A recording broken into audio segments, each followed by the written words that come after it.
Assalamualaikum warahmatullahi wabarakatuh. Selamat siang dan salam sejahtera untuk kita semua.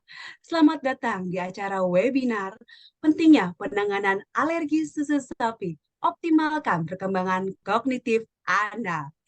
Webinar ini merupakan kerjasama antara Continuing Medical Education Fakultas Kedokteran Universitas Indonesia dengan Enutri Nutrisia Sari Husada yang dihadiri oleh rekan-rekan bidan Enutri dari seluruh wilayah Indonesia.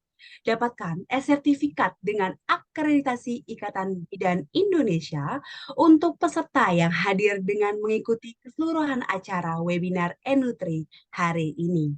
Perkenalkan, saya Elina STR Cup CHN selaku MC pada acara webinar pada hari ini.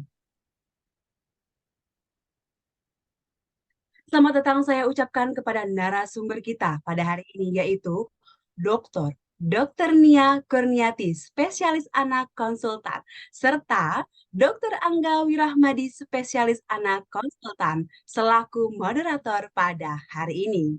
Dan tentunya para rekan bidan Enutri sekalian yang sudah berkenan hadir dalam acara webinar hari ini.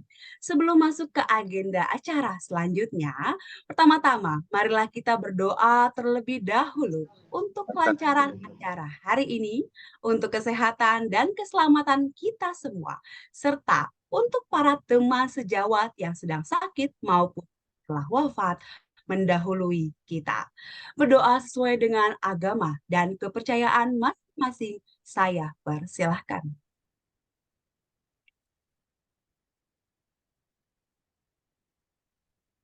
Berdoa selesai. Masuk ke acara selanjutnya itu pembacaan rundown webinar pada hari ini. Pertama, pembukaan. Kedua, pengenalan moderator oleh MC. Ketiga, pengenalan narasumber oleh moderator. Keempat, pemaparan materi oleh narasumber. Kelima, sesi Q&A. Keenam, summary oleh narasumber. Lalu sesi foto dan terakhir penutupan oleh moderator. Selanjutnya, saya akan membacakan peraturan webinar pada hari ini sebagai berikut. Acara hari ini akan direkam untuk didokumentasikan kegiatan.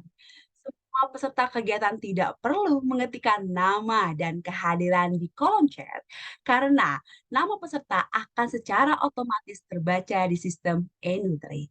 Lalu, mohon masuk dengan format nama, kode user, underscore nama Ibu Bidan agar panitia mudah mengidentifikasi dan memberitahu Ibu Bidan untuk masuk dalam kegiatan. Lalu, selama kegiatan, peserta wajib menyalakan kamera dan mematikan mikrofon. Lalu, jika selama pemaparan narasumber, Ibu Bidan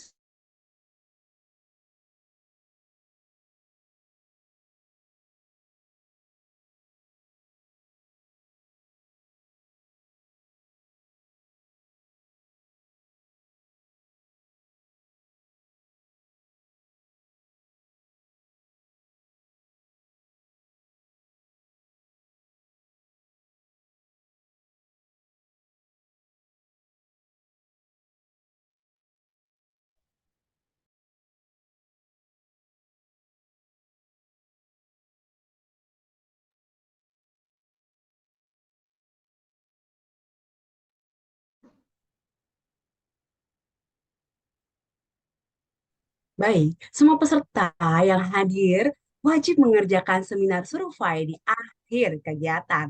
Lalu, sertifikat akan dibagikan melalui WhatsApp Bu Bidan dan akan dikirimkan hanya kepada peserta yang hadir kegiatan hari ini.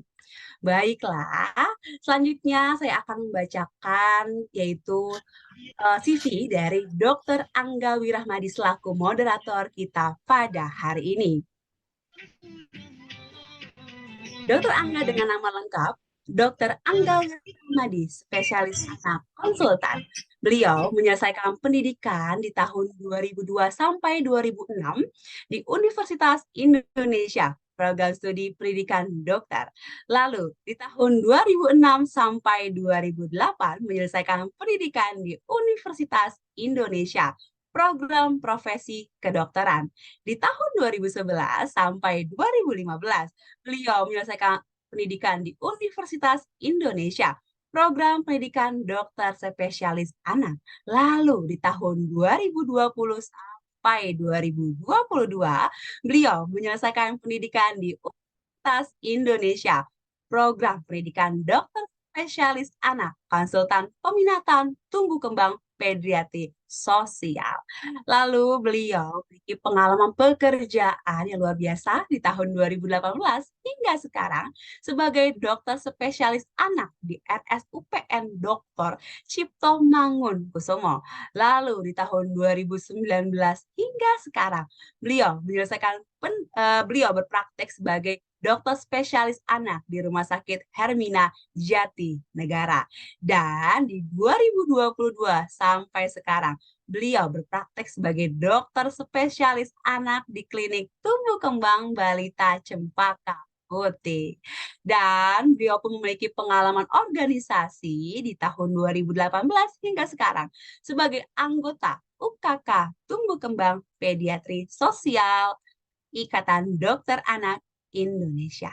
Lalu, di tahun 2021 sampai sekarang, beliau sebagai Sekretaris UK Tumbuh Kembang Pediatri Sosial Ikatan Dokter Anak Indonesia Jaya. Di 2021 sampai sekarang sebagai Sekretaris Satgas Remaja Ikatan Dokter Anak Indonesia. Baik, kepada Dr. Angga Wirahmadi, spesialis anak konsultan, kami persilahkan untuk memandu acara selanjutnya. Baik, terima kasih saya ucapkan kepada Ibu Bidan Elina STR-Kep CHE selaku MC hari ini. Assalamualaikum warahmatullahi wabarakatuh. Saya ucapkan terima kasih kepada panitia yang sudah mengundang saya sebagai moderator. Juga saya ucapkan terima kasih kepada narasumber kita yang sudah hadir hari ini, yaitu Dr.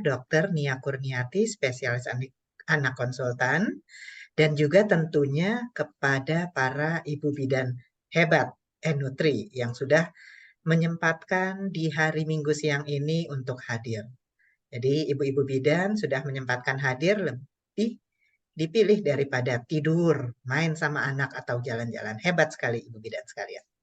Ya, jadi izinkan saya Dr. Angga Wirahmadi, saya akan menjadi moderator untuk sesi ilmiah pada hari ini. Sebelum kita masuk ke acara inti, yaitu seminar umum yang akan disampaikan dengan topik pentingnya penanganan alergi susu sapi untuk optimalkan perkembangan kognitif anak, izinkan saya memperkenalkan pembicara kita, yaitu Dr. Nia Kurniati, spesialis anak konsultan. Berikut adalah sedikit perkenalan dari Dr. Nia, yaitu Dr. Nia Kurniati. Beliau menyelesaikan pendidikan dokter umum, dokter spesialis anak, konsultan alergi imunologi semuanya di Fakultas Kedokteran Universitas Indonesia. Beliau juga menyelesaikan S2 di bidang clinical epidemiologi di Utrecht University. Dan yang terakhir, beliau juga sudah menjadi doktor ilmu kedokteran dari FKUI. Beliau aktif bekerja di RSCM, di FKUI, dan juga banyak berkecimpung di bidang HIV dan penyakit infeksi. Untuk organisasinya, beliau juga sangat aktif sekali. Saat ini menjabat Ketua Unit Koordinasi Kerja Alergi Imunologi Ikatan Dokter Anak Indonesia, dan juga beliau aktif di Peralmuni dan juga PDPAI.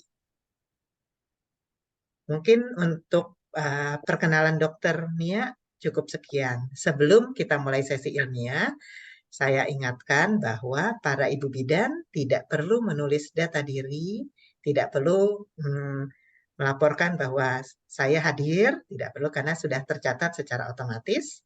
Dan jika ada pertanyaan, jangan ragu untuk memasukkan pertanyaannya ke dalam kolom chat. Selanjutnya akan kita mulai sesi ilmiah siang ini. Saya persilahkan kepada Dr. Nia Kurniati, spesialis anak konsultan, untuk mempresentasikan uh, materinya selama 40 menit. Saya persilahkan, dokter. Baik, terima kasih Dokter Angga. Apakah suara saya terdengar? Ya, sudah terdengar, dokter. Baik. Saya share screen dulu.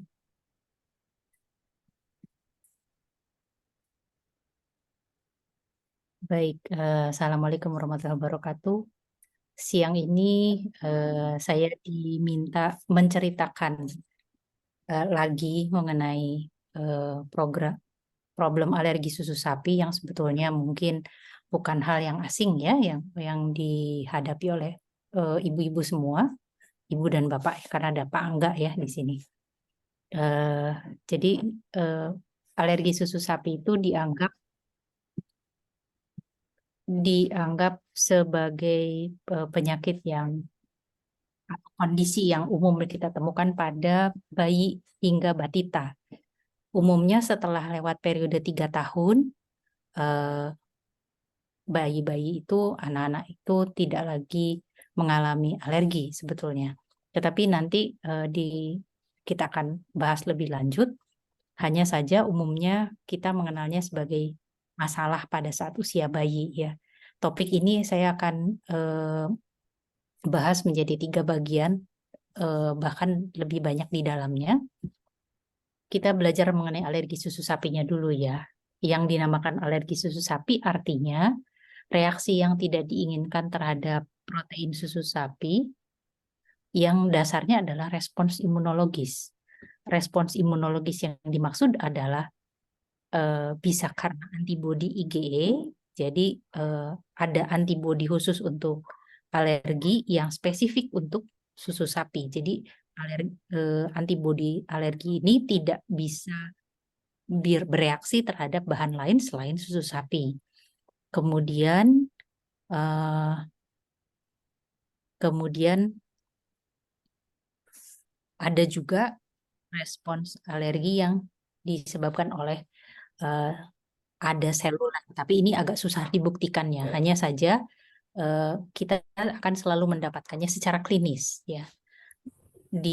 Artinya kalau misalnya kita menemukan kasusnya, kita meskipun tidak bisa membuktikan secara pasti ada antibodinya, kita selalu mengatakan, oh ini terbukti alergi susu sapi. Berlawanan dengan pendapat orang yang mengatakan oh, alergi susu sapi yang betulan itu banyak. Nyatanya enggak ya. Saat ini prevalensi dari pasien yang datang ke praktek lebih kurang sekitar 1-3% saja. Ini range yang diambil dari referensi 0,5-7,5% dari seluruh bayi yang berobat. Nah, ini terutama didapatkan yang populasinya paling banyak terkena alergi susu sapi, terutama di negara maju ya, seperti di Eropa, di Amerika, bahkan di Jepang, Korea. Mereka rata-rata melaporkan angka alergi susu sapinya cukup tinggi. Nah, secara umum alergi itu sebetulnya terdiri dari 3 tahapan ini. Bapak Ibu tidak ada frame waktu ya di sini. Artinya pengenalan alergen selalu sebagai awalnya, kemudian respons imunologis, kemudian hipersensitivitas alergi. Jadi kalau yang kita namakan sudah ada nih penyakit alergi, berarti sudah sampai tahap yang bulatan merah ini. Tetapi jarak antara pengenalan alergen sampai timbulnya penyakit alergi itu bisa panjang, bisa pendek. Nah, kenapa harus ada pengenalan alergen dulu baru ada respons imunologis? Saya selalu mengumpamakan dengan kondisi begini. Kalau ibu-ibu beli rumah baru terus pindah kompleks tersebut yang sudah ada penghuninya juga di kompleks yang sama, maka ketika pindah ke rumah yang baru, ibu akan mengatakan semua tetangga di lingkungan ini baik, ya kan? Nah, tapi kalau sudah sebulan, 2 bulan, 3 bulan, ibu akan tahu bahwa tetangga depan rumah itu jorok. sampahnya berantakan, dibuang di mana saja. 2 rumah dari rumah itu ada yang kalau nyetel musik itu keras-keras, dia nggak peduli bahwa tetangganya lagi ada orang tua yang sedang sakit misalnya. Nah, pada saat itu kemudian muncul respons dari diri ibu sebagai orang yang bertetangga yang mengatakan, ini kayaknya saya nggak suka sama tetangga itu. Nah, kira-kira seperti itu reaksi alergi itu mekanismenya. Jadi harus ada pengenalan alergen. Pengenalan alergen itu dimulai bisa dari selama kehamilan, tapi lebih banyak setelah lahir, bisa melalui ASI ibunya, bisa melalui susu formula yang diperkenalkan pada bayinya. Kemudian tubuh bayi itu akan mencerna dan memerlukan waktu untuk mengatakan saya nggak suka atau saya alergi terhadap protein susu sapi. Ya, jadi kemudian respons imunologis itu akan tersimpan di dalam tubuh si bayi sehingga setiap kali dia ketemu molekul susu sapi kemudian langsung muncul gejala klinisnya ya. Nah, ini sampai pada tahapan tersebut. Cara kontaknya saat sebagian besar terjadi pada saat konsumsi susu formula seperti yang saya sebutkan, sebagian kecil terutama yang sangat reaktif itu sudah dikenali melalui ASI ibunya ya. Nah, kemudian kita pelajari gejala dan tanda. Gejala tanda artinya keluhan dari pasiennya apa dan apa yang kita lihat ya. Nah, itu bisa dalam bentuk bercak merah, bercak gatal atau biduran. Ini kelainan di kulit. Kemudian eksim bayi, tapi bisa juga buang air besar berdarah atau diare atau konstipasi. Ini dua-duanya di saluran cerna. Kemudian hidung berair atau meler atau napas grok-grok atau mengi. Nah, karena kalau kita lihat bercak merah, eksim, BAB berdarah, konstipasi, hidung berair, napas grok-grok tidak istimewa disebabkan oleh alergi susu sapi, secara sendiri-sendiri banyak disebabkan oleh hal lain. Jadi tentu saja perlu bantuan hal yang lain yang dapat menentukan penyebabnya sampai pada kesimpulan, oh ini alergi susu sapi, ya. Nah, bagaimana cara menetapkan? Kalau saya menyebutkan diagnosis pasti itu sebagai cara menetapkan. Gejala muncul setiap kali mengkonsumsi produk yang mengandung protein susu sapi. Kenapa kata setiap ini saya perbesar dan hitamkan?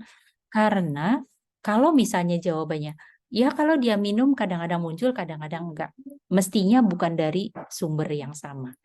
Kalau misalnya setiap kali saya kasih dok, sedikit aja langsung muncul gejalanya. Nah, itu lebih besar kemungkinannya kalau alergi, ya. Nah, kemudian tergantung dari polanya. Dari saat menelan susu sapi sampai muncul gejala. Ada yang cepat sekali, dalam hitungan menit sampai jam. Nah, ini biasanya dalam bentuk pilek atau hidung tersumbat, atau biduran, atau bengkak bibir, atau asma. Tapi ada juga yang lambat. Ini dalam hitungan hari, jadi bisa 1 hari, bisa 2 hari, dalam bentuk eksim, buang air besar berdarah, gangguan usus yang berat. Ya.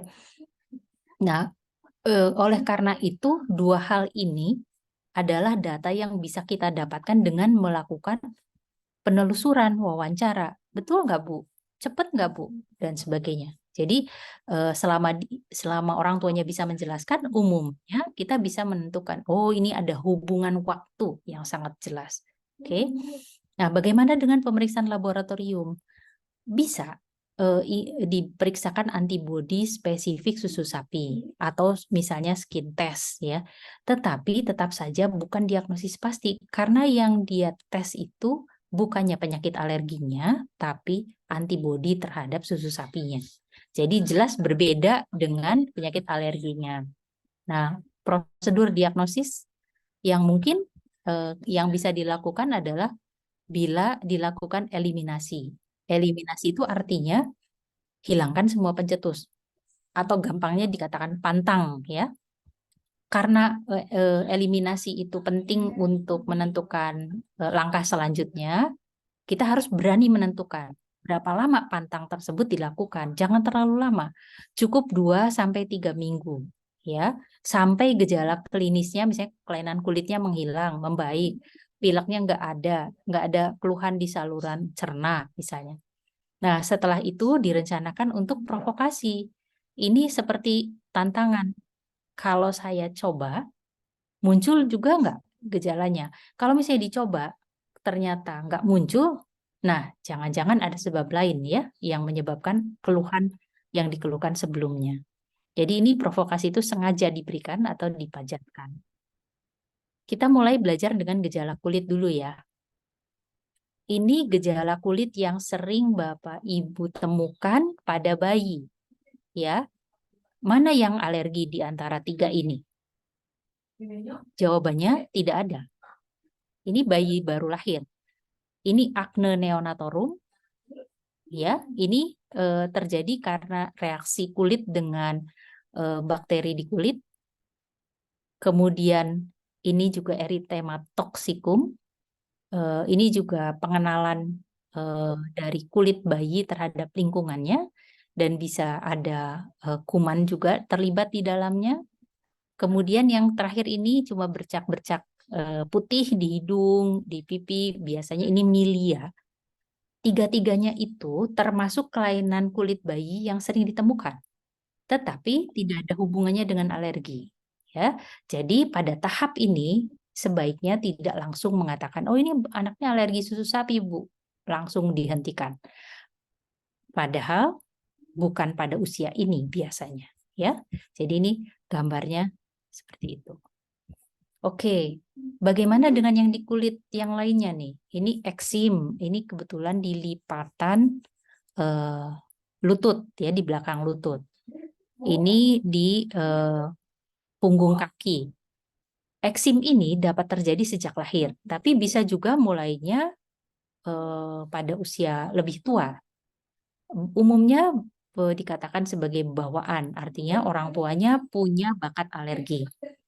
Tapi meskipun sudah ada muncul eksimnya, tidak berarti kita langsung mencapnya sebagai alergi. Karena siapa tahu genetik dari alerginya itu yang menyebabkan kulitnya kering dan bereaksi terhadap lingkungannya. Kita boleh mendiagnosis alergi kalau usianya sudah 2 bulan. Ya. Nah, kemudian kalau kita menemukan eksim juga tidak semuanya karena makanan. Karena banyak juga penyebabnya itu karena debu, karena partikel binatang, dan sebagainya.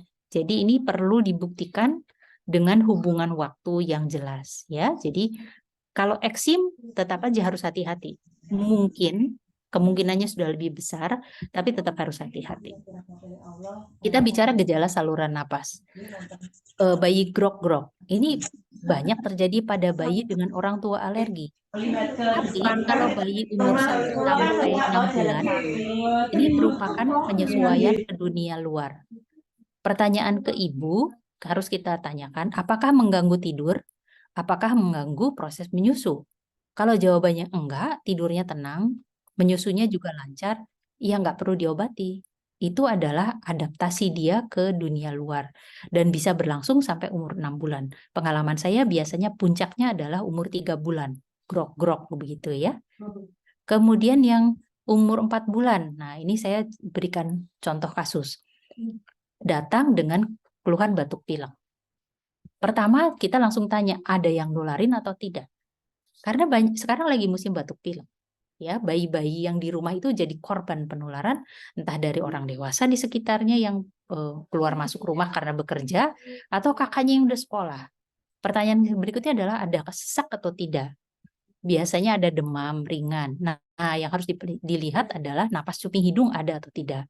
Kemudian lihat caranya dia menarik napas dan mengeluarkan napas, apakah sama panjangnya atau tidak. Ya, jadi gitu ya. Nah, kemarin saya merawat pasien dengan keluhan bronkiolitis ini. Ibunya waktu saya tanya, minumnya berhenti-berhenti nggak? Betul, tapi kayaknya dia main-mainkan puting aja. Terus saya cuma menunjukkan bahwa ini bayinya tuh sesak, dia nggak bisa menghisap, maka dia berhenti waktu menyusu, ya. Dan belum tentu ada mengi. Tapi kalau kita yakin bahwa usianya pas, batuk pilek, ada riwayat atopi, kemungkinan besar kita berhadapan dengan kasus bronkiolitis ya. Nah, kalau sudah bronkiolitis, apakah sama dengan asma? Di banyak laporan disebutkan kalau pernah kena bronkiolitis, biasanya risiko untuk mengalami asma lebih besar pada usia misalnya 1 tahun, 2 tahun, 3 tahun, atau 4 tahun. Cirinya adalah batuk, ya, dan terbangun tengah malam. Jadi kalau misalnya batuk sepanjang hari, tapi begitu tidur dia tenang, lah itu bukan asma biasanya ya. Dan tidak selalu terdengar bunyi mengi, ya. Sampai umur 10 tahun, pencetusnya kebanyakan ISPA dan kebanyakan aktivitas. Misalnya terlalu banyak ketawa-ketawa, lari-lari ke kiri ke kanan gitu. Biasanya itu yang menyebabkan asma. Kalau misalnya alergi nih kayaknya penyebabnya. Nah, serangan asmanya terjadi segera setelah kontak dengan penyebabnya. Misalnya anak ibu 3 tahun, kan biasanya dia senang ikut nyapu, ikut bersihin kamar dan sebagainya ya. Ketika kontak dengan debu, ibu mengelap misalnya, kemudian dia bersin terus batuk-batuk sampai bunyi ngik gitu. Nah, itu besar kemungkinan karena alergi asmanya ya. Dan hati-hati, bedakan dengan batuk karena iritan. Misalnya makan rambutan, itu kan ada sisa gula yang di tenggorokan ya, yang membuat geli ya tenggorokan, sehingga kita batuk-batuk. Selama kita minum, kemudian reda batuknya, maka biasanya itu bukan asma. Jadi cara membedakannya sebetulnya dengan meminta minum, kemudian melihat pola tidurnya, kita bisa menentukan ini asma atau tidak. Nah, bagaimana dengan pilek alergi? Pilek alergi biasanya bukan pada bayi. Jadi ini biasanya pada anak besar. Umumnya hidung meler, hidungnya tersumbat, hidungnya gatal sehingga diucek-ucek hidungnya, kadang disertai batuk. Biasanya tanpa demam dan keluhannya banyak terjadi pada pagi hari. Yang klasik itu mulai umur 4 tahun, ya. Dan kalau kita bicara pilek alergi, umumnya penyebabnya adalah alergi terhadap lingkungan, terhadap tungau debu rumah, terhadap debu. Sekarang ini banyak yang senang piara kucing, partikel kucing misalnya. Jadi banyak sekali penyebabnya yang dari lingkungan, ya. Nah, sekarang bagaimana dengan gejala di saluran cerna? Saya tuliskan di sini mual, muntah, nyeri perut, diare, konstipasi. Nggak ada yang spesifik yang mengatakan, oh kalau mual, kalau muntah itu pasti alergi susu sapi. Nggak ada. Karena mual, muntah bisa keracunan makanan. Nyeri perut bisa karena lupa makan. Diare apalagi, ya, infeksi jelas. Kalau konstipasi kadang-kadang karena anaknya pernah takut buang air besar bisa konstipasi, ya. Nah, ada yang spesifik di saluran cerna itu yang harus kita bedakan. Ini apakah alergi susu sapi atau intoleransi laktosa? Apa itu laktosa? Laktosa itu karbohidrat yang ada di dalam komponen susu sapi, ya. Tapi sebetulnya kalau kita bicara alergi, maka alergi itu terhadap proteinnya, bukan karbohidrat. Kita lihat ya, kalau protein susu sapi di kulit itu muncul gejala, bisa eksim, bisa biduran. Tapi kalau intoleransi laktosa, semuanya gejalanya hanya di saluran cerna. Ya, kalau di protein susu sapi kan ada di kulit, ada di saluran cerna, ada di saluran napas. Intoleransi laktosa biasanya adalah ketidakmampuan badan kita mencerna laktosanya, ya, sehingga perutnya banyak gas, kemudian buang air besar, menyemprot, berbusa, tapi nggak lama. Setelah semua keluar, ya selesai gitu ya. Biasanya kalau bayi atau anak agak lama ya setelah minum susu, kemudian bisa sampai 4 jam, 5 jam masih ada diarenya. Tapi kalau orang besar sebetulnya enggak. Keluar semuanya selesai. Kalau Bapak Ibu ingat, misalnya banyak orang tua yang mengatakan, saya itu minum susu pagi. Bukan susu sih, kopi susu pagi-pagi. Tujuannya untuk mancing katanya, supaya buang air besar.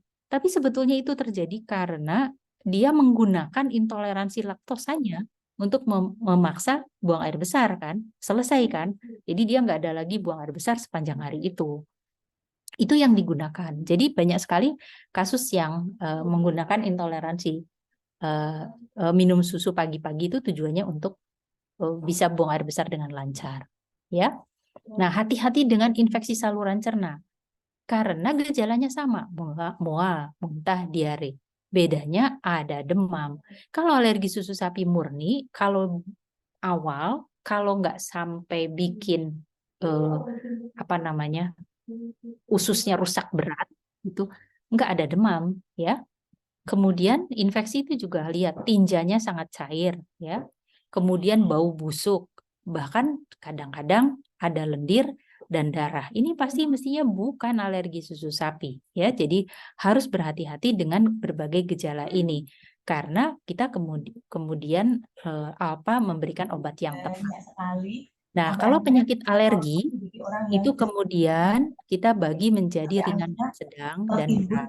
bersama Saya tidak tidak akan bicara yang berat karena sampai yang kalau berat data itu terpencapaian harusnya harus diperiksakan ke dokter anak, ya, biar dokter anak yang menyelesaikan. Tapi kalau yang ringan dengan sedang, Bapak Ibu bisa mendeteksi, kemudian melakukan intervensi ringan sebelum akhirnya harus meminta bantuan dokter anak.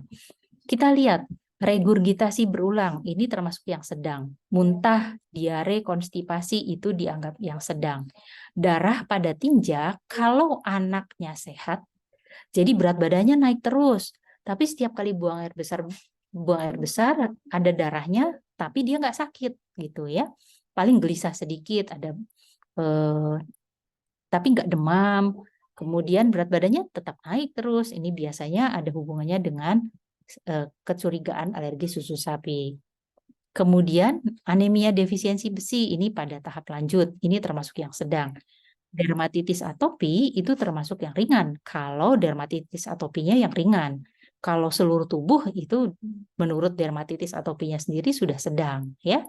Kalau dermatitis atopi yang disertai dengan kurus, ya, tapi kwasiorkor, kita bisa melihat ada risiko hipoalbuminemia, ini termasuk yang berat, ya. Pilek, batuk kronik atau mengi itu juga termasuk yang ringan dan sedang. Kemudian kolik, ya. Kolik itu artinya bukan sekedar nangis sebentar, karena kolik itu harus memenuhi syaratnya. Nangis terus-menerus lebih dari 3 jam per hari selama lebih dari 3 minggu. Jadi kalau sudah masuk gejala seperti itu, kita harus mendiagnosis sebagai kolik, ya. Nah, ini perlu bantuan dokter, ya, karena belum tentu juga penyebabnya alergi susu sapi. Jadi, kapan konsul ke dokter? Bila gejala melanjut. Artinya, kita berusaha menangani tapi tidak sembuh dalam 3 hari. Bila tergolong berat, terdapat kesulitan menentukan penyebabnya. Kalau misalnya sudah menduga ini, tapi ternyata dibantu dengan intervensi, kok nggak ada perubahan. Oke, artinya ini harus dikonsulkan ke dokter anak, ya. Nah, kemudian di dokter anak apa yang dilakukan? Kita bicara penanganan alergi susu sapi. Yang utama adalah harus melewati prosedur pantang dan provokasi tadi yang seperti saya jelaskan di depan. Diet eliminasi, kalau bayi ini untuk bayi 0-6 bulan dengan ASI eksklusif. Ibu tetap memberikan ASI, jangan dihentikan ASInya, meskipun ini sumbernya kayaknya dari ASInya, nggak apa-apa, tapi ibunya yang pantang, ya. Kemudian selama 1-4 minggu tergantung dari lokasi mana yang sakit. Kalau cuma kulit bisa mungkin 2 minggu, tapi kalau diare kadang-kadang perlu 3 minggu atau 4 minggu. Nah, selama pantang tersebut, ibu mendapatkan tambahan kalsium. Dikasih tablet aja, CDR misalnya, ya. Kemudian setelah kita nyatakan, oke, ibu sekarang boleh mencoba lagi mengkonsumsi susu sapi hanya untuk pembuktian. Jadi hanya sekali. Nah, interpretasinya, kalau misalnya gejala pada anaknya muncul lagi, maka mungkin si bayi tersebut mengalami alergi susu sapi. Ya. Kemudian pastikan kalau dia ringan dan sedang, lihat kriteria yang ada di slide sebelumnya, dukung agar ibu tetap memberikan ASI. Jangan di-stop. Ya. Berikutnya, kalau bayi 0-6 bulan dengan susu formula, maka cara pantangnya menggunakan susu hidrolisat ekstensif minimal 2 minggu. Kalau tidak ada perbaikan, bisa jadi bukan alergi susu sapi atau ternyata betul alergi susu sapi yang berat, sehingga perlu naik eliminasinya dengan formula asam amino. Kalau ternyata perbaikan, artinya betul nih ya, penyebabnya kemungkinan besar protein susu sapi, lakukan pembuktian dengan menggunakan susu formula standar.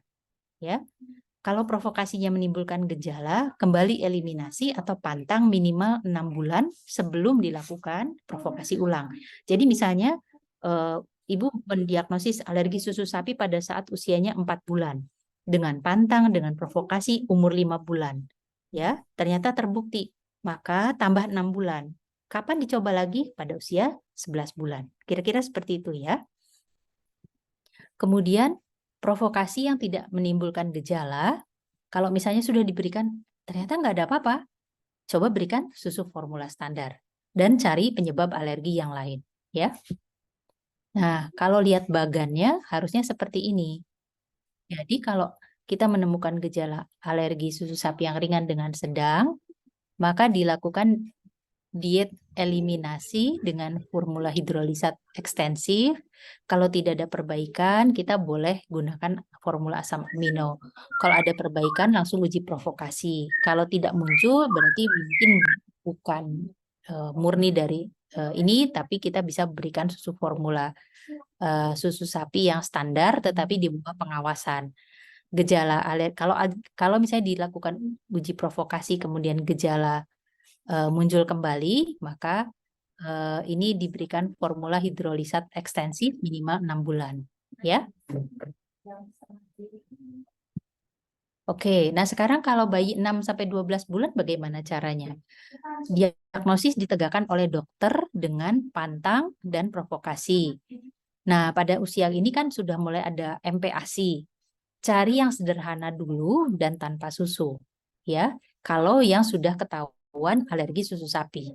Tapi kalau misalnya sebelumnya nggak ada riwayat alergi susu sapi, nggak usah takut. Berikan makanan sesuai dengan tahapan yang diajarkan di buku merah yang dari Kemkes itu. Ikuti aja apa saja, apa duluan yang harus dikenalkan dan sebagainya. Ya. Nah, kemudian kalau misalnya betul alergi susu sapi, maka ASI atau susu formula diberikan terpisah kecuali bubur susu. Ya. Nah, kemudian pilihan bergantung pada hasil tes eliminasi dan provokasi. Oke. Nah, kemudian berapa lama alergi susu sapi itu? Nah, ini ada data yang mengukur penderita alergi susu sapi di Eropa, ya yang tahun 90 ini di Eropa, serta ini di Brazil, ya. Nah, itu terlihat bahwa setelah 3 tahun itu masih ada sebesar 13% mereka yang masih alergi. Ya, jadi artinya 87% sudah tidak alergi gitu. Jadi alergi susu sapi memang problemnya pada tahun pertama. Di Brazil tahun 2010 yang disebutkan disebutkan bahwa ada perbedaan hampir 20 tahun ya dari dua laporan ini, dan semua jurnal mengatakan terdapat peningkatan proporsi alergi susu sapi.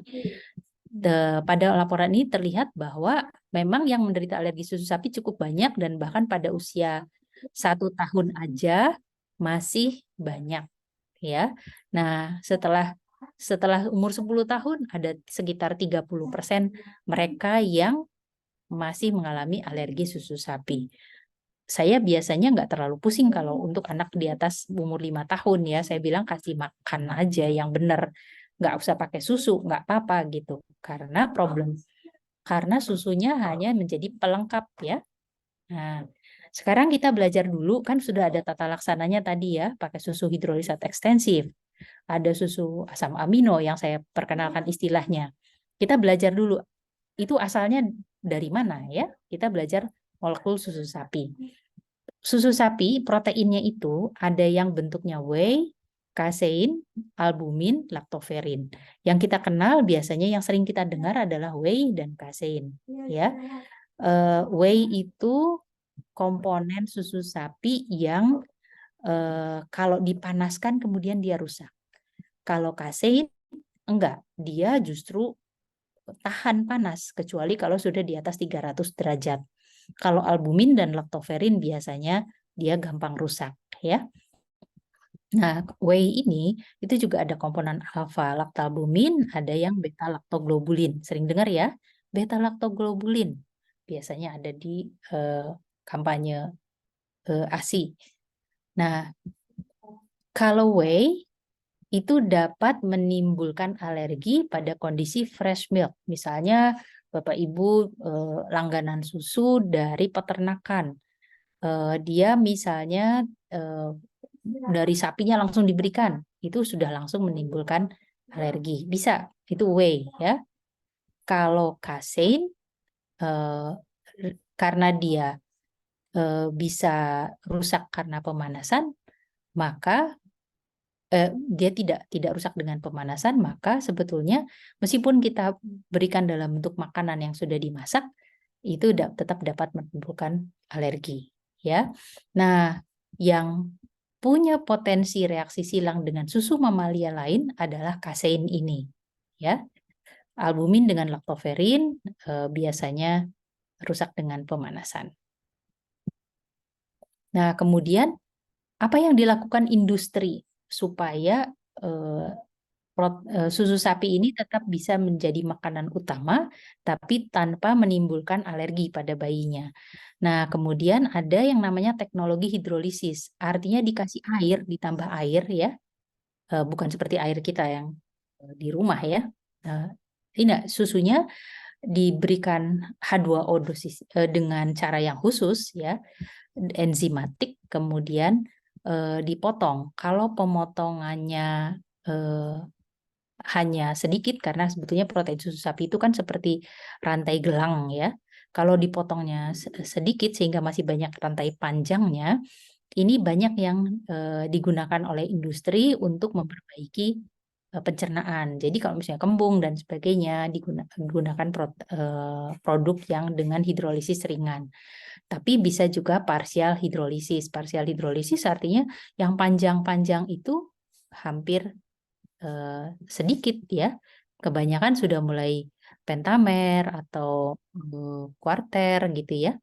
Nah, ini dianggap dulu dapat mencegah reaksi sensitisasi alergi. Jadi kalau misalnya si ibu tidak bisa memberikan ASI, kemudian dipilihkan susu yang dihidrolisis parsial. Ini beberapa merek menggunakan tambahan kata PHP, PH Pro, pokoknya parsial hidrolisis intinya ya seperti itu. Nah, kalau misalnya pemotongan dengan enzim ini dilakukan cukup ekstensif, maka hasilnya adalah potongan kecil protein susu sapi. Nah, ini digunakan untuk tata laksana, ya. Jadi yang hidrolisis ekstensif digunakan untuk tata laksana alergi susu sapi. Tata laksana artinya udah ada gejalanya, itu yang dipakai. Kalau misalnya belum ada gejalanya, baru risiko karena misalnya bapak ibunya alergi, maka itu namanya preventif. Ya, jadi preventif itu sebelum, artinya mencegah. Tapi kalau kuratif, artinya dipakai sebagai tata laksana, itu setelah ada keluhannya. Nah, kita bicara formula hipoalergenik. Ini menjadi perdebatan yang mana, apakah yang parsial, apakah yang ekstensif. Intinya adalah manapun yang bisa menurunkan reaksi alergi sampai tinggal 10%. Jadi clinical tolerance-nya sampai 90% pasien alergi susu sapi bisa mencapai, pokoknya dia bisa menerima protein susu sapi ya. Nah, ini kalau dihitung diukur pada anak, kemudian kita lihat bahwa yang hidrolisat ekstensif itu toleransi pada anak alerginya sekitar lebih dari 90, tetap aja ada 10 persen yang harus menggunakan asam amino. Nah, ini yang asam amino yang digunakan artinya semua dipecah sehingga tinggal molekul sendiri-sendiri seperti ini. Ya. Nah, sekarang formula untuk bayi dan anak untuk mereka yang tidak bisa ASI apa saja? Yang tadi yang partial hydrolyzed, hidrolisis parsial, ini bukan formula yang tepat untuk tata laksana, ya. Anak sehat boleh nggak dipakai? Bayi lahir nggak tahu riwayatnya, mampu beli, boleh nggak dikasih? Boleh, nggak masalah. Jadi disamakan dengan susu formula standar. Atau kalau salah satu orang tuanya menderita penyakit alergi. Susu hidrolisis ekstensif itu bisa dari whey-nya yang dihidrolisis atau kaseinnya yang dihidrolisis. Ya, biasanya ini yang dimodifikasi, tapi juga bisa protein aslinya dibuang, diganti dengan protein soya atau protein binatang lain. Asam amino ini pilihan pertama kalau kita mau mengobati penyakit alergi susu sapi. Tapi jangan lupa karena asam amino itu mudah diserap, tidak perlu dicerna, penggunaannya banyak. Bukan hanya untuk alergi susu sapi yang sangat berat, tapi bisa juga untuk alergi makanan multiple, gejala alergi yang berat, kalau ada kerusakan di saluran cerna yang sampai menimbulkan reaksi seperti autoinflamasi, atau ada gagal tumbuh. Pilihan, kita gunakan asam amino agar ususnya tidak bekerja berat. Ya. Ada formula lain untuk bayi dan anak, yaitu misalnya soya. Ini boleh digunakan sebagai susu pengganti sementara selama gejala alergi susu sapinya ada, meskipun ada yang tidak setuju dengan tata laksana seperti ini. Aslinya soya itu bioavailabilitasnya rendah dan kurang metionin. Oleh karena itu, di susu formula soya yang khusus disiapkan untuk bayi, itu kemudian beberapa unsur yang dianggap tidak menguntungkan, kemudian diambil, diganti dengan yang menguntungkan. Ya, jadi tambahannya banyak gitu. Nah, tapi harus hati-hati karena 1 dari 10 anak yang mengalami alergi susu sapi juga mengalami alergi terhadap soya.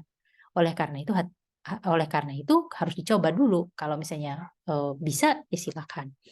Nah, kemudian umurnya. Saya pribadi ikut aturan di luar ya, bahwa tidak ada data keamanan untuk bayi di bawah 6 bulan. Meskipun demikian, masyarakat Asia banyak yang menggunakan susu soya bahkan pada bayi yang usianya belum 3 bulan.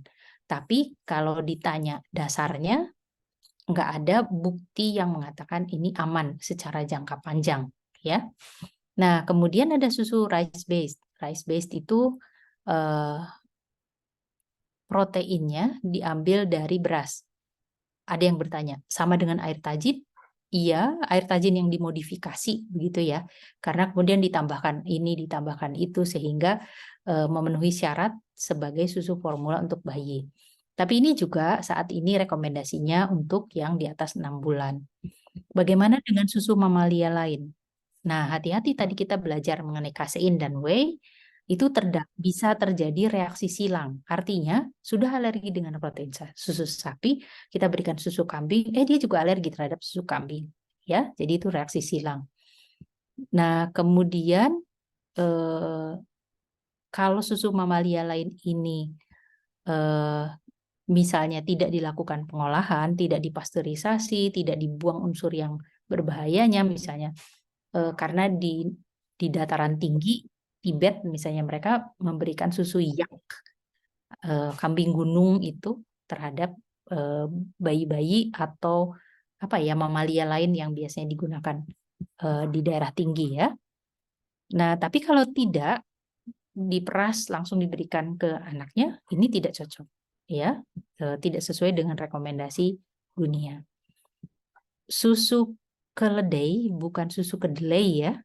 Susu keledai itu di beberapa tempat, misalnya Amerika Selatan, banyak dipilih karena katanya penderita alergi susu sapi masih banyak yang bisa mentoleransi susu keledai ini. Ya, nah kemudian diberikan makanan. Jenis protein untuk MPASI-nya apa saja? Nah, kita bisa memberikan protein hewani di sini kan ada beberapa gambar di sini yang terdiri daging merah, daging putih ya, telur ya, kita perkenalkan. Tapi juga kita bisa perkenalkan protein nabati mulai dari tempe, tahu, kacang-kacangan. Kacang-kacangannya ini dalam bentuk bahasa Inggrisnya bean ya, bukan nut. Kemudian yang berbahan dasarnya soya ya. Jadi soya ini juga ada beberapa pilihan kita boleh kenalkan. Isolat protein soya adalah bagian dari protein kedelai, ya bukan keledai yang tadi saya sudah sebutkan, yang sudah dipisahkan yang biasanya menjadi sumber susu protein, susu formula soya untuk bayi. Jadi sebagai ringkasan, alergi susu sapi adalah kondisi khusus berupa manifestasi alergi yang disebabkan oleh alergennya protein susu sapi. Tidak sama dengan intoleransi laktosa. Tata laksana utama justru adalah menegakkan diagnosis. Jadi jangan mengiyakan apa kata ibunya. Kita harus buktikan. Karena merugikan sekali kalau kemudian kita iyakan saja. Karena si bayi pasti nggak dapat susu sapi. Kemudian tata laksana nutrisi disesuaikan dengan kondisi umur saat mulai penyakit alergi dan disesuaikan dengan kondisi anak. Saya kira itu. Terima kasih atas perhatiannya. Saya kembalikan ke Dr. Angga. Baik, terima kasih Dr. Nia Kurniati, spesialis anak konsultan. Banyak sekali ilmu yang kita dapat ya siang hari ini.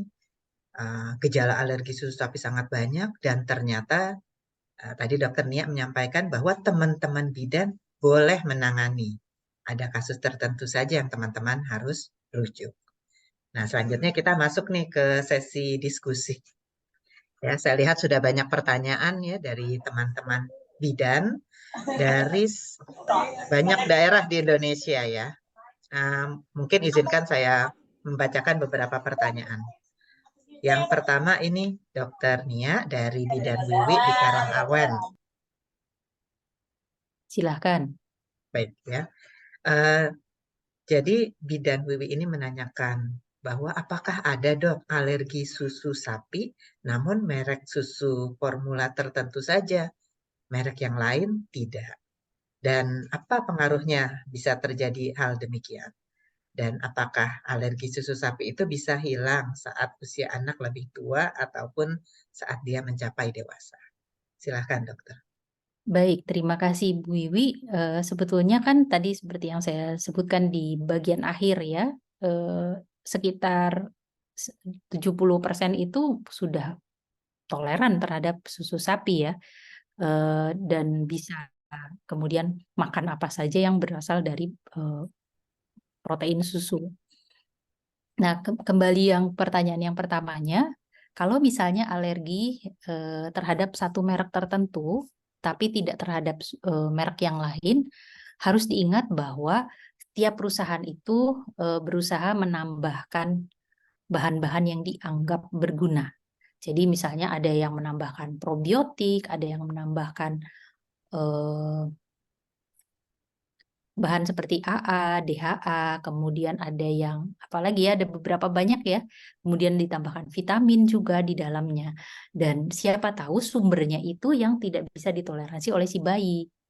Nah, jadi perbedaannya di situ. Jadi kalau kita misalnya sudah mencoba menggunakan berbagai merek, sebetulnya bahan dasarnya susu formula biasa, mestinya bukan terhadap protein susu sapinya, tapi terhadap bahan lainnya.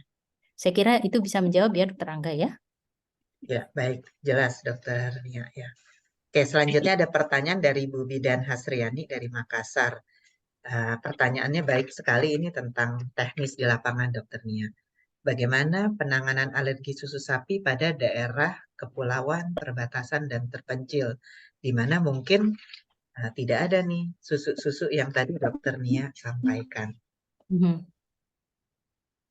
Baik. Kalau misalnya ada muntah atau diare, kalau misalnya setiap kali minum susu muntah, kita bisa menduga ini jangan-jangan alergi susu sapi. Apa gantinya? Kalau misalnya tersedia dan bisa terjangkau, kita bisa pilih penggantinya. Tapi kalau misalnya tidak ada dan sudah di atas usia 6 bulan, optimalkan pemberian MPASI-nya. Mungkin itu Dokter Angga malah bisa menjelaskan ya, optimasi MPASI-nya. Jadi supaya tidak tergantung pada susu gitu. Meskipun kalau misalnya yang saya ketahui banyak yang sebetulnya masih bisa ASI. Jadi ASI-nya yang dioptimalkan, toh nggak minum susu sebetulnya nggak apa-apa ya. Nah, kemudian apa yang terjadi kalau diare, kalau misalnya diare dan muntah pada saat itu, ya stop pemberiannya. Tidak perlu, kalau misalnya dengan hanya menyetop pemberiannya cukup, nggak perlu diberikan obat. Menurut saya sih berikan air putih dulu, kemudian tenangkan 10 menit. Kalau misalnya kita yakin bahwa penyebabnya karena minum susu tersebut, bukan karena keracunan, bukan karena infeksi dan sebagainya, bukan karena lagi batuk pilek sehingga dia muntah mengeluarkan lendirnya, maka kita boleh ulangi lagi pemberian susunya. Jangan takut. Nah, kalau misalnya adanya misalnya susu kambing, atau waktu saya dinas di Bima itu susu kuda liar gitu ya, susu kuda lah intinya. Yang pertama harus pasteurisasi, yang kedua nggak boleh banyak-banyak, hanya sedikit saja. Kriteria banyak tuh 100 ml aja sudah banyak ya. Jadi mungkin bukan dalam bentuk diminum, tapi dicampurkan menjadi eh, apa namanya, pencampur untuk bubur susu misalnya, boleh dicoba seperti itu. Tapi saya nggak menganjurkan langsung diminum ya, karena kita nggak tahu efeknya terhadap eh, saluran cerna bayi tersebut. Kira-kira itu ya Dokter Angga, masih bisa menjawab atau tidak ya? Ya, menurut dari saya sudah lengkap dari Dokter Nia. Dan jangan lupa seperti tadi pesan Dokter Nia, kita harus koordinasi ya, kolaborasi.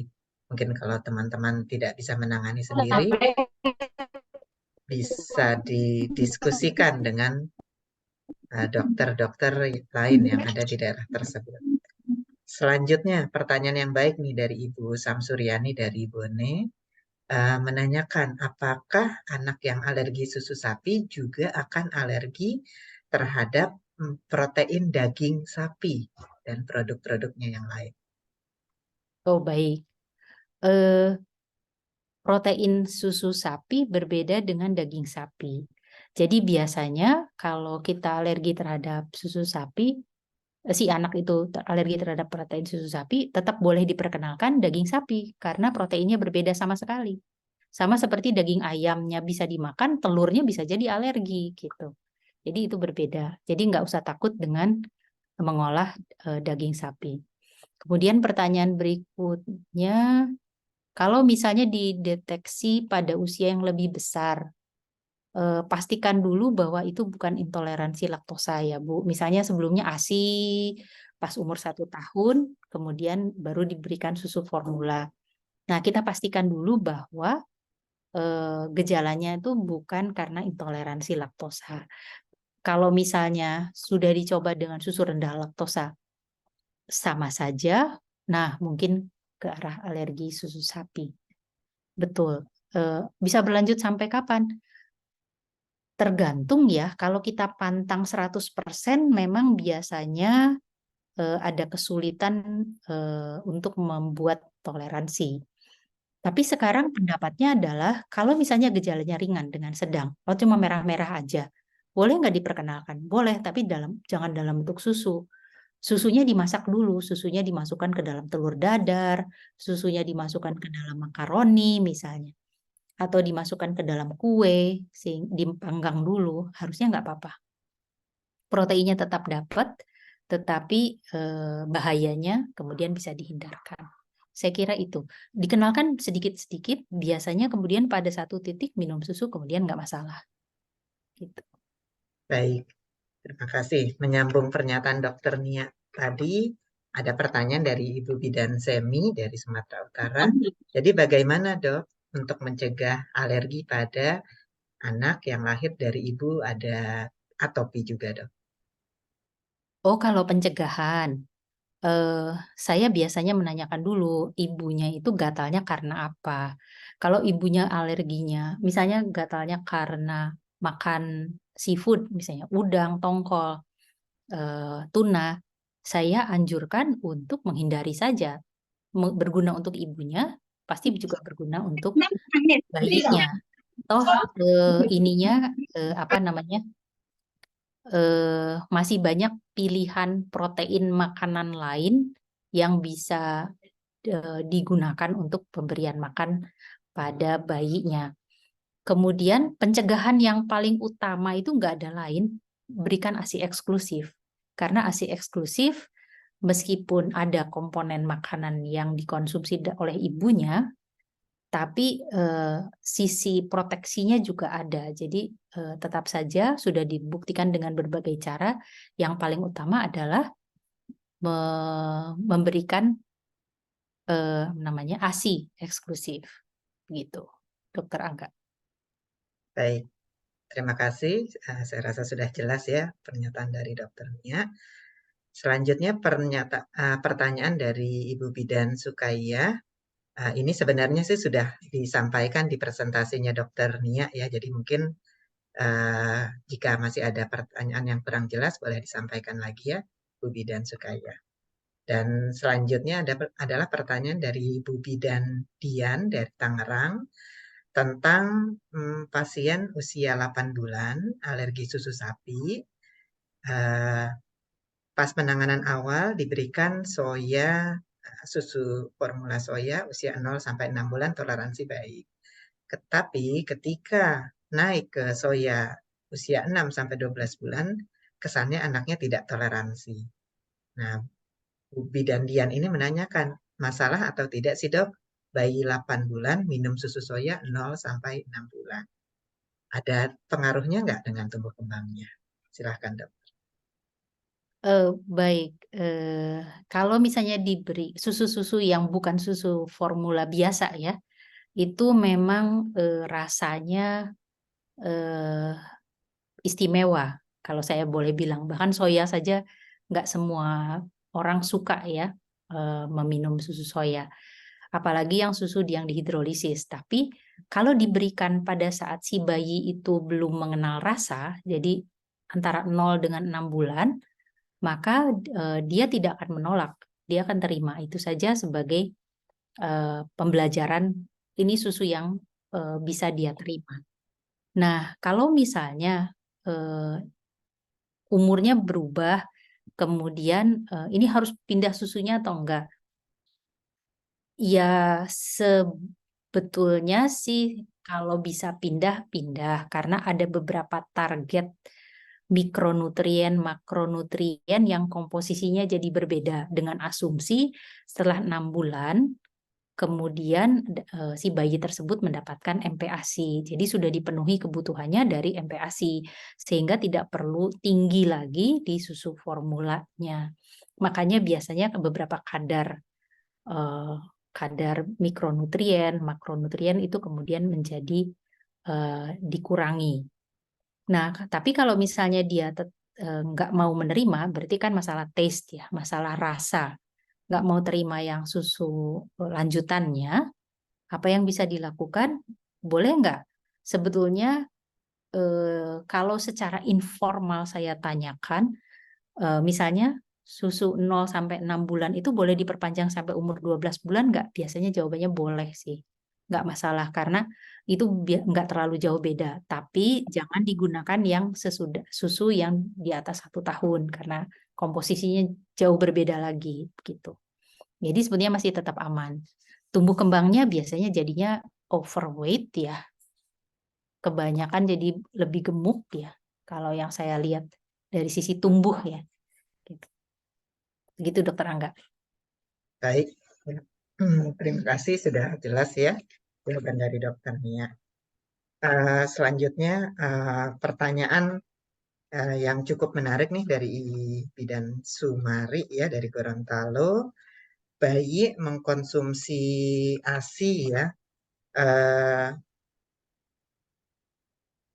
Maaf ya, Ibu Susilarini, maaf ya, ternyata ya. Apakah ada intoleransi ASI, Dokter Nia? Jadi bayinya setiap minum ASI ada keluhan, tapi begitu di stop ASInya, bayinya tidak ada keluhan apa-apa. diare setiap kali minum ASI, dokter. Ini yang Ibu Susilarini ya, bukan Ibu Betul, Sumaryanti ya. iya. Baik, eh, ada satu kondisi tapi jarang terjadi ya. Saya harus mengingat-ingat apakah betul kondisinya seperti itu ya. Eh, Mungkin harus dievaluasi dulu apa yang dikonsumsi oleh si ibu.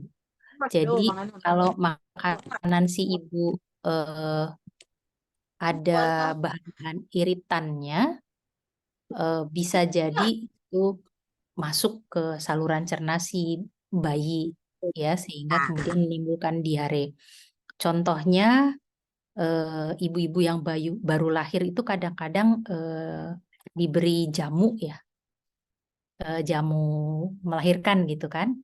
Nah, kalau si ibunya sebelumnya nggak nggak biasa minum jamu, eh, ibunya sendiri mungkin juga intoleransi terhadap jamu tersebut ya. Kemudian yang jelas terlihat di bayinya buang air besarnya diare dengan berbusa. Setelah dihentikan jamunya, tanpa mengubah apapun pada si ibunya, kemudian diarenya berhenti dengan sendirinya. Bisa terjadi seperti itu. Tapi ada situasi lain di mana lemak pada si bayi itu berlebihan. Maka bisa jadi bayinya jadi gemuk, tapi dia tetap toleran. Tapi ada lagi yang kemudian diare karena si bayinya tidak bisa mencerna. Ini kasus khusus ya. Dan untuk sampai tahu tahap itu pun si ASI ibunya harus diperah, kemudian diperiksa ke laboratorium. Berapa kadar lemaknya, berapa kadar proteinnya, dan sebagainya. Jadi ini prosedur yang sulit ya. Kalau misalnya eh, Ibu Susilarini menemukan kasus yang seperti ini, coba dulu buat makanan ibunya seaman mungkin. Kalau misalnya itu sudah dilakukan bisa menolong, menurut saya tetap lanjutkan ASINya. Jangan sampai kecil hati gitu ibunya ya. Tapi kalau misalnya eh, tetap tidak bisa, nah ini saatnya berarti minta tolong ke dokter ya, biar dokter yang menyelesaikan masalahnya. Baik, Ya. terima kasih. Lengkap sekali jawaban dari dokter Nia. Tadi yang sebelumnya ternyata pertanyaan dari Ibu Sumari yang mengatakan bahwa jika bayi yang alergi susu sapi diberikan susu formula soya dan konstipasi, ada penanganan tertentu nggak, dok? Pertama lihat dulu ininya, lihat dulu pencampurannya ya. Apakah sudah sesuai dengan aturannya atau enggak? Kadang-kadang mungkin terlalu kental bisa saja. Eh, Kemudian kalau misalnya sudah sesuai, kadang-kadang kita tidak menghentikan susu soyanya dulu, tapi berikan tambahan air putih sebagai after, misalnya sesudah minum susu soya, kemudian berikan 2 sendok atau 3 sendok air putih ke si bayi. Tujuannya hanya untuk menambah hidrasi sih sebetulnya. Kalau itu juga tidak bisa menolong, ya berarti kita nggak bisa berikan susu soya, harus diganti dengan susu lain. Gitu. Apa boleh buat? Baik, terima kasih. Selanjutnya ada pertanyaan yang serupa nih dari Ibu Cut, Ibu Ellen, dan Ibu Mardia yang menanyakan seberapa lama sih alergi susu sapi ini akan menetap? Kapan dokter alerginya bisa hilang? Eh, Banyak yang sebetulnya sudah membaik pada usia 2 tahun. Jadi jangan terlalu khawatir gitu. Sebetulnya sih banyak yang setelah 1 tahun masih gitu ya. Tapi dia sudah mulai kalau dikasih kue nggak apa-apa gitu ya. Kemudian kita coba lagi, misalnya tiap 6 bulan boleh dicoba. Diberikan kalau misalnya pada satu titik, oh dia bisa, berarti bisa. Pasien saya kebanyakan sih berhenti di umur 2 tahun ya. Nggak selama seperti yang di laporan itu. Tapi kebanyakan sih, ada yang 1 tahun, sudah nggak apa-apa. Ada yang 2 tahun, kebanyakan sih 2 tahun. Baik, terima kasih dokter. Mungkin ini pertanyaan terakhir nih. Eh, jadi pertanyaan dari Ibu Bidan Yuliati ya tentang jika seorang ibu punya alergi makanan, apakah bayinya akan punya alergi juga? Dan yang kedua, mirip juga dari Ibu Komaria, ibunya punya alergi makanan dan debu. Bagaimana cara mencegah alerginya tidak menurun ke bayinya? Yang satu lagi dari Ibu Ellen, konsumsi susu ibu hamil selama hamil berpotensi nggak menjadikan alergi susu sapi pada bayinya? Terima kasih. Eh, saya jawab yang terakhir dulu ya. Kalau misalnya ibu nggak ada gejala apapun pada si bayinya, susu ibu hamil boleh dikonsumsi. Kita hentikan kalau ada gejala. Kalau nggak ada gejala sih belum tentu ya. Yang belum tentu kita nggak usah pusing, berikan aja gitu. Kemudian yang pertanyaan sebelumnya, kalau ibunya alergi, apakah alergi terhadap makanan ataupun alergi terhadap lingkungan? Asumsi saya dan saya selalu cek lagi, kalau ibu alergi, apakah ibu menghindari? Karena dengan ibu menghindari, dengan sendirinya itu melindungi si bayi. Sudah pasti misalnya yang alergi debu, rumahnya bersih dong. Jadi si bayi meskipun punya kecenderungan alergi terhadap apapun di sekitarnya, karena rumahnya sudah dijaga sedemikian bersih, si ibunya selamat, bayinya juga terlindungi dari kemungkinan alergi. Bisa seperti itu. Nah, kemudian eh, kalau misalnya ibunya alergi makanan, anaknya bisa nggak alergi makanan?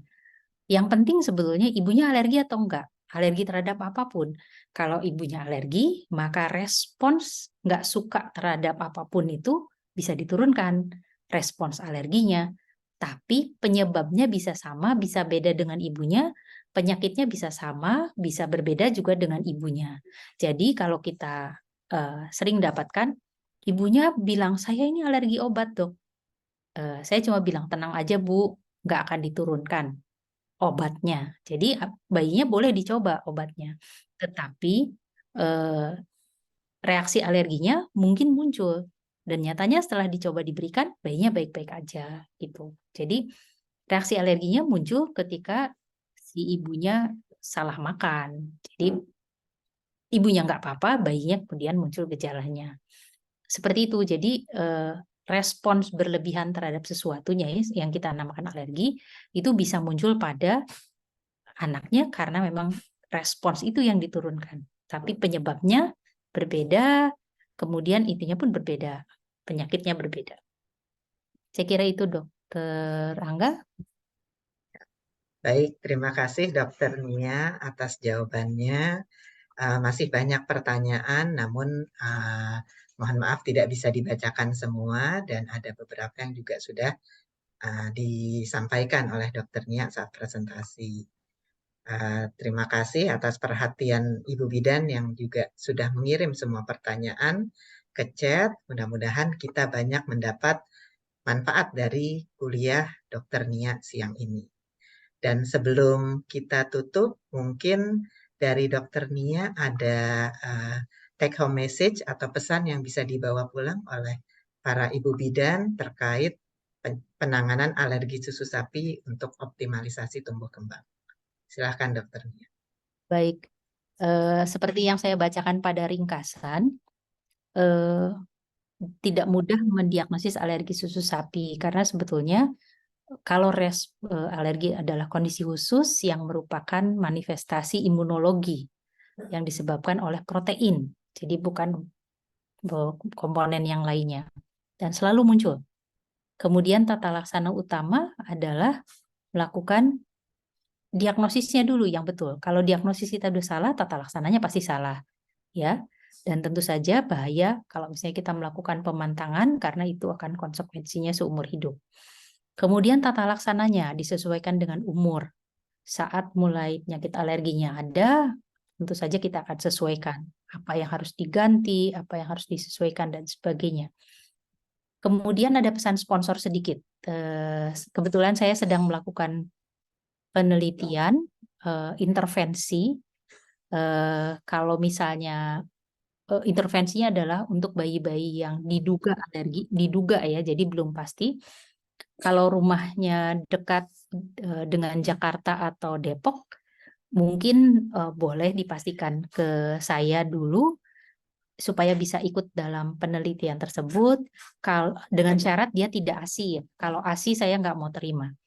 Yang tidak ASI dari awal, sehingga kemudian saya punya legitimasi untuk mengintervensi memberikan susu hidrolisis ekstensif. Ini sesuai dengan alur tersebut, dan susunya diberikan cuma-cuma selama 1-2 bulan. Itu saja sih penelitiannya. Barangkali ada yang berminat, silakan. Saya kira itu Dokter Angga. Baik, terima kasih Dokter Nia atas take home message-nya.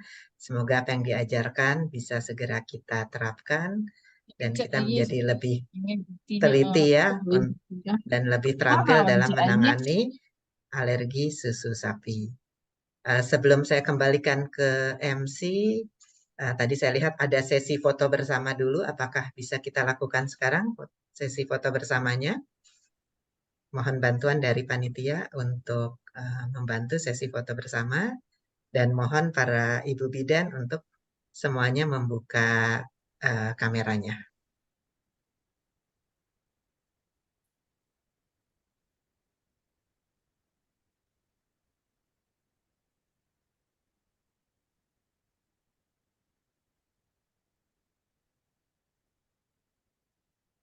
Ya, mungkin karena sudah dibantu oleh panitia, saya berikan aba-aba saja ya. Oke. Halaman pertama ya, kita ada 2 halaman ya. Halaman pertama ya, kita berfoto dalam hitungan 3. 1, 2, 3. Oke. Ya, selanjutnya halaman kedua ya, silahkan rapi-rapi menyalakan video. Oke. Saya lihat sudah siap semua ya. Dalam 1, 2, 3. Oke. Siap ya. Terima kasih atas peran serta para ibu bidan semua yang aktif sekali di sesi siang hari ini. Dan juga terima kasih saya ucapkan kepada narasumber, Dr. Nia Kurniati, spesialis anak konsultan yang sudah banyak memberikan ilmunya siang ini. Acara saya kembalikan kepada MC, saya sebagai moderator. Mohon undur diri dulu. Terima kasih atas perhatiannya. Assalamualaikum warahmatullahi wabarakatuh. Waalaikumsalam. Waalaikumsalam warahmatullahi wabarakatuh. Baik, terima kasih kepada Dr. Nia Kurniati, spesialis anak konsultan, atas paparan materi yang luar biasa, serta kepada Dr. Angga Wirahmadi, spesialis anak konsultan yang sudah memandu sesi ilmiah pada webinar siang hari ini. Yang pastinya, ya untuk bidan semuanya sudah mendapatkan ilmu yang bermanfaat di acara webinar Enutri hari ini. Nah, oke, baik untuk acara selanjutnya yaitu adalah sekarang kita masuk ke sesi pengisian untuk post survei webinar. Dimohon ketersediaannya untuk Bu Bidan semua mengisi post webinar hari ini ya Bu Bidan dengan cara mengklik link yang sudah dibagikan di kolom chat. Atau Bu Bidan bisa langsung scan barcode-nya yang muncul nih di layar HP Bu Bidan masing-masing. Oke, silakan ya Bu Bidan, boleh klik linknya dan juga boleh banget untuk scan barcode-nya ya Bu Bidan ya. Karena sangat diharapkan nih untuk semua Bu Bidan yang hadir di hari ini dapat mengisi post survei tersebut. Karena nantinya post survei tersebut berguna untuk penilaian acara hari ini dan pembelajaran penyelenggara acara yang akan datang. Untuk itu jangan lupa mengisi post surveinya ya Bu Bidan. Oke, baiklah kita sudah sampai di akhir acara untuk webinar hari ini. Terima kasih saya ucapkan sekali lagi kepada narasumber kita, Dr. Nia Kurniati, spesialis anak konsultan, serta Dr. Angga Wirahmadi, spesialis anak konsultan selaku moderator hari ini. Dan tentunya terima kasih banyak kepada seluruh bidan Nutrien sekalian yang sudah mengikuti seluruh rangkaian acara pada hari ini. Terima kasih juga kami ucapkan kepada Continuing Medical Education Fakultas Kedokteran Universitas Indonesia dengan Nutri Nutrisia Sari Husada yang sudah menyelenggarakan acara webinar pada hari ini. Saya Elina STRKEP CHE selaku MC pamit undur diri. Sampai berjumpa di webinar Nutri selanjutnya. See you.